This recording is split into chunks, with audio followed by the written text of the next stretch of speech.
Di sini saya akan menjelaskan mengenai materi yang pertama, yaitu hukum adat. Hukum adat pada bahasa Belanda disebut dengan adatrecht. Secara umum, hukum adat adalah wujud gagasan kebudayaan yang terdiri atas nilai-nilai budaya, norma, hukum, dan aturan yang satu dengan yang lainnya. Ia berkaitan suatu sistem dan memiliki sanksi real yang sangat kuat. Unsur-unsur pembentuk hukum adat ada 3 teori. Yang pertama, teori receptio incomplete. Yang kedua, teori recepti. Yang ketiga, teori receptio A. Apa sih manfaat mempelajari hukum adat ini? Kita tuh dapat memupuk kepribadian bangsa, praktik keadilan, dan memahami mengenai adat yang ada di Indonesia. Hukum adat memiliki dasar berlakunya, yaitu Undang-Undang 1945 menyebut mengenai istilah hukum adat. Meskipun pada hukum adat ini tidak berpaku pada yang namanya undang-undang, dia tuh hukum adat ini lebih mengikuti perkembangan yang ada, atau bisa disebut dengan hukum yang tidak tertulis. Nah,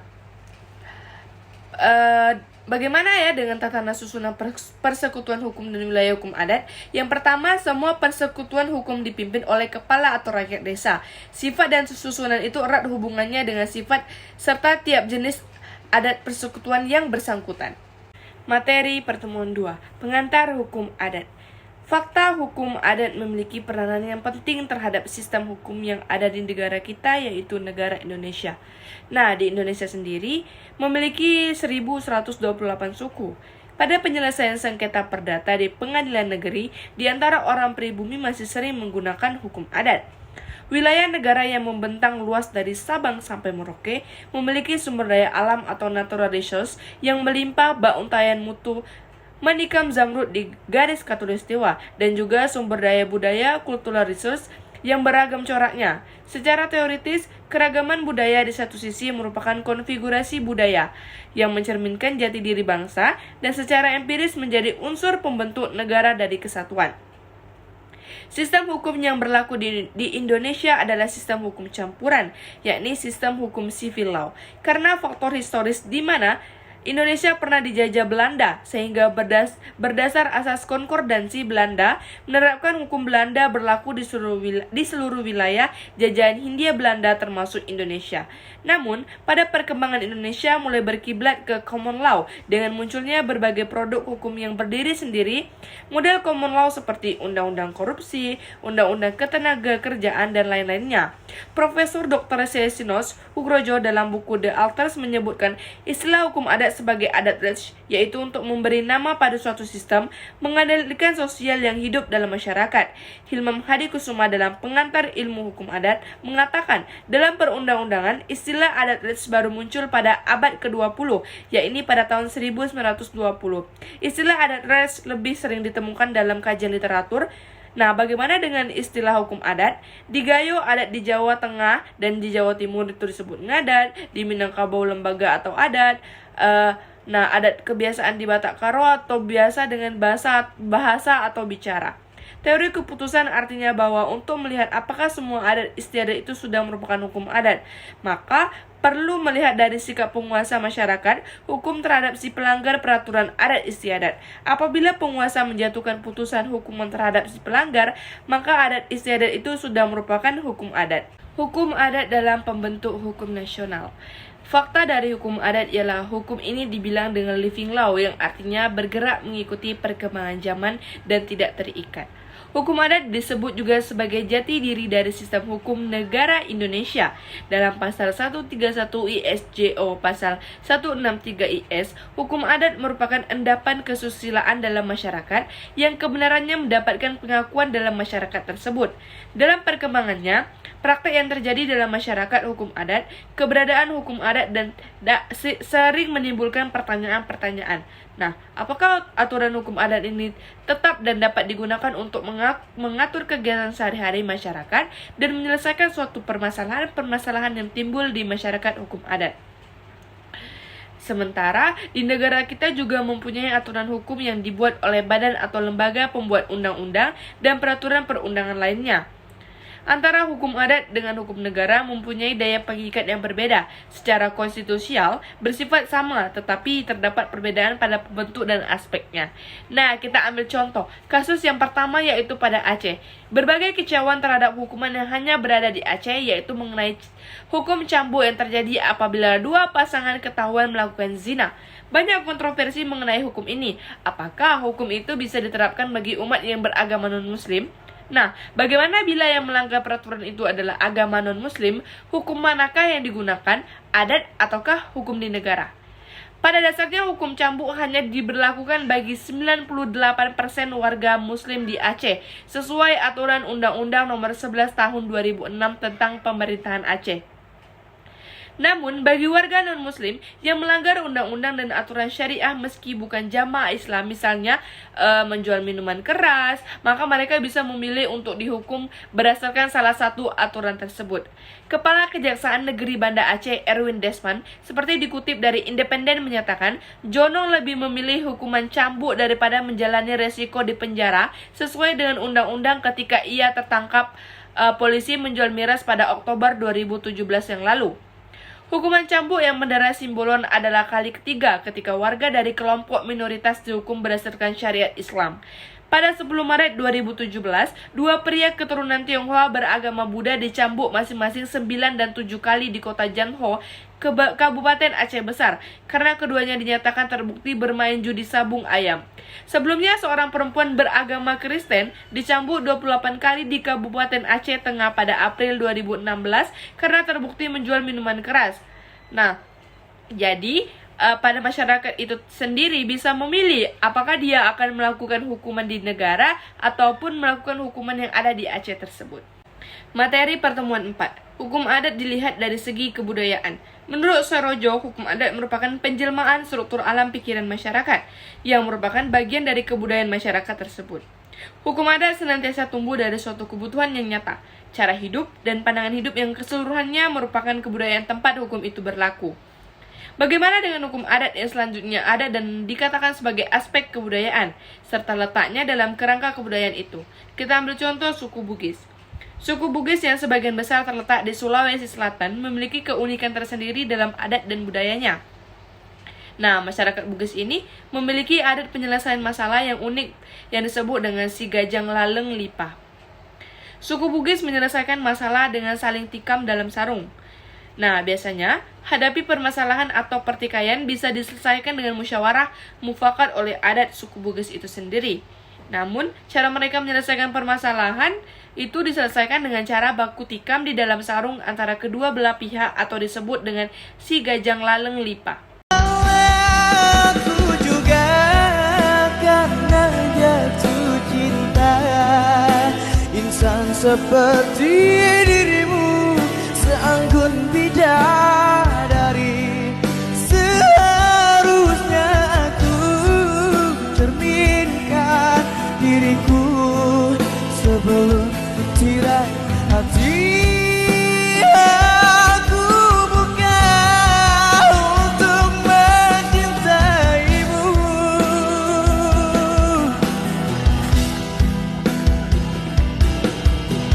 Materi pertemuan 5. Masyarakat adat persekutuan hukum adat. Kasus yang ada di Papua setahun yang lalu, kisah pilu habisnya hutan adat di Papua demi perluasan lahan kelapa sawit. Ketua marga Kinggo dari suku Mandobo, Petrus Kinggo begitu menyesali perbuatannya 6 tahun yang lalu yang kemudian mengubah nasib marganya untuk selamanya.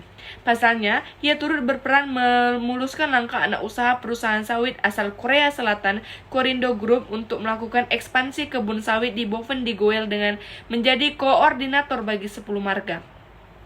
Karena peran Petrus, hutan adat miliknya dan marga lainnya kini berubah menjadi area konsesi anak usaha Korindo PT Tunas Sawah Erma TSE.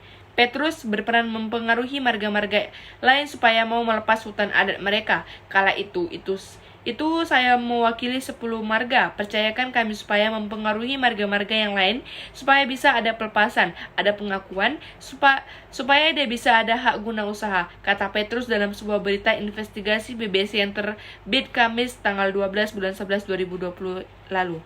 Petrus mengaku dia tergiur akan iming-iming perusahaan hendak membiayai pendidikan anaknya. Tak hanya itu, perusahaan mengiming-iming rumahnya, sumur air bersih, dan hingga genset. Jadi anak-anak sampai biaya sekolah lanjutan itu nanti ditanggung oleh perusahaan itu sendiri. Cuma itu bicara semuanya, tetapi tidak ada dalam tertulis. Mereka hanya ucapkan melalui ucapan dan tidak tertulis. Akhirnya Petrus pun terpengaruh marga pemilik ulayat agar mau melepas hutan adat mereka pada 2015. Hutan adat itu pun dilepas dengan harga 100.000 untuk tiap hektar. Marga pemilik ulayat itu rela melepas hutan adatnya dan menerima uang ganti rugi tersebut. Sejak saat itu, hutan adat mereka lepas dan kini menjadi area PT Tuna Sewa Erma seluas lebih dari 19.000 hektar. Lalu berapa uang yang Petrus dapatkan? Ia berujar telah menerima 488.500.000 untuk pelepasan hak atas tanah itu. Tak sampai di situ, Petrus juga memberikan uang permisi sebanyak 1 miliar. Uang itu diberikan kepada 9 marga. Usai 1 marga pada akhirnya menolak kesepakatan tersebut. Petrus mengaku uang ia terima lalu dibagikan kepada seluruh keluarga semarganya, yaitu marga Kingo. Nah, dari kejadian tersebut, Petrus mengaku menyesal karena telah tergiur oleh iming-iming dari perusahaan Korea tersebut. Dan saat itu, Petrus berjanji ia akan memperjuangkan tanah tersebut agar kembali kepada tangan bangsa Papua lagi. Materi pertemuan 6. Hukum keluarga dalam perspektif hukum adat. Mendengar kata hukum kekeluargaan pasti terlibat dari yang namanya anak kandung, anak tiri, angkat, dan sebagainya. Nah, hukum kekeluargaan juga berhubungan langsung dengan yang namanya harta warisan. Mendengar kata warisan, kata ini juga terhubung kepada hukum Islam. Salah satu contoh kasusnya yaitu hukum tentang warisan adalah banyak orang yang mengaku di belakang hari merupakan keturunan atau anak dari orang tua yang meninggal. Misalnya saja ada seorang bernama Agus. Pria menikah dengan Fitri yang dikaruniai 1 orang anak. Kemudian, suatu hari ada seorang laki-laki bernama Wawan datang menemui Agus dan mengaku sebagai anaknya. Akhirnya, belakangan diakuilah bahwa Wawan adalah anaknya Agus yang dilahirkan mantan pacarnya dahulu yaitu Tina. Sebelum Agus mempersunting Fitri, beberapa tahun setelah pertemuan mereka, Agus meninggal dan meninggalkan seorang istri dan seorang anak kandung serta Wawan sebagai anak yang diakui lahir di luar nikah. Dalam kasus ini, merujuk pasal 272 KUH Perdata, anak luar kawin adalah anak luar kawin yang dapat diakui adalah anak yang dilahirkan oleh seorang ibu, tetapi tidak dibenihkan oleh seorang pria yang berada dalam ikatan perkawinan yang sah dengan ibu anak tersebut, dan tidak termasuk dalam kelompok anak zina atau anak sumbang. Anak luar nikah dapat mewarisi sepanjang anak tersebut memiliki hubungan hukum dengan pewaris. Hubungan hukum yang dimaksud dalam hal ini adalah pengakuan dari si pewaris. Sehingga dengan demikian anak luar nikah tersebut akan disebut dengan anak luar nikah diakui. Sebab anak luar nikah yang mendapat warisan hanya anak luar nikah yang diakui oleh ayahnya. Maka dalam kasus ini, Wawan memiliki hak waris karena telah diakui Agus, ayahnya. Dalam pembagian warisan, anak luar nikah yang diakui mewaris sama dengan semua golongan ahli waris. Maka, Wawan dalam pewarisan berada pada golongan pertama, karena anak luar kawin diakui dari Agus. Sehingga berdasarkan pasal 863 KUH Perdata, ia mewarisi sepertiga bagian. Materi pertemuan 7. Sistem kekerabatan dalam hukum adat. Masalah asal mula dan perkembangan keluarga dalam masyarakat telah lama menjadi perhatian para ahli ilmu-ilmu sosial, yang dalam upaya itu telah mencari bahan perbandingan dalam kawanan-kawanan hewan yang hidup berkelompok. Dengan menganalisis hubungan anak terhadap ayahnya, dengan membandingkan hubungan yang ada dalam keluarga. Pada tingkat pertama dalam proses perkembangan masyarakat dan kebudayaannya, manusia mula-mula hidup mirip sekawan hewan berkelompok. Pria dan wanita hidup bebas tanpa adanya ikatan. Perkawinan antara ibu dan anak yang berjenis pria dihindari, sehingga timbullah adat eksogami. Kelompok keluarga yang mulai meluas karena garis keturunan diperhitungkan melalui garis ibu. Dengan ini, telah mencapai tingkat dalam proses perkembangan kebudayaan manusia. Masyarakat dengan sistem kekerabatan berdasarkan matrilineal tidak hanya ada pada masyarakat-masyarakat dengan tingkat perkembangan kebudayaan yang sangat rendah, tetapi juga ada pada banyak kebudayaan yang berasal dari berbagai tingkatan perkembangan. Sistem kekeluargaan atau kekerabatan adalah hukum adat yang bentuknya tidak tertulis dan di dalamnya terdapat pengaturan mengenai hubungan hukum atau kekerabatan yang terdapat di antara individu dengan individu yang lainnya. Apakah ada hubungan ayah dan anak, ibu dan anak, kakek dan cucu, dan sebagainya. Dari segi kekerabatan masyarakat Melayu dibagi kepada dua kelompok. Yang pertama ada menerapkan sistem kekerabatan nasab ayah atau patrilineal. Yang kedua ada menerapkan sistem kekerabatan nasab ibu atau matrilineal. Panggilan-panggilan umum dalam kekerabatan orang Melayu.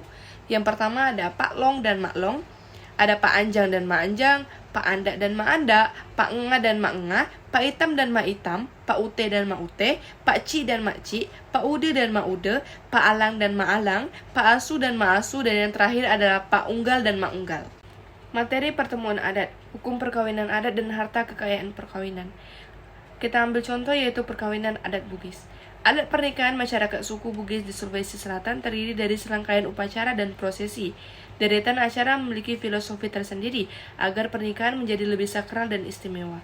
Di Sulawesi Selatan, upacara pernikahan disebut dengan Mapa Boting yang artinya melaksanakan upacara perkawinan.